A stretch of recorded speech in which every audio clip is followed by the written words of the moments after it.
So ayan guys yung daan oh. Ito ay isang trail na kung saan ay wala ring tao minsan. Kasi hindi to masyadong anuhan ng tao. Kaya marami ding mga nangyayari dito na hindi maganda. Alam nyo dito sa Alaska mga kaibigan ay marami ring mga krimen na nangyayari sa mga katulad dito na lugar.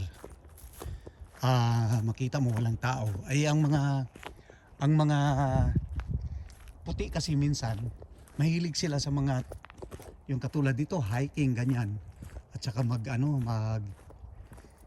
jogging sa mga ganitong lugar.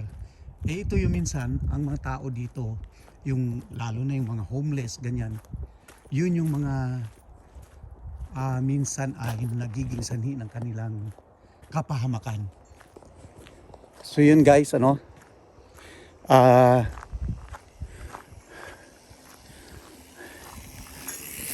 ayan katulad yan yon yung dumaan na yon, yan ang mga hilig ng puti mga ganyan.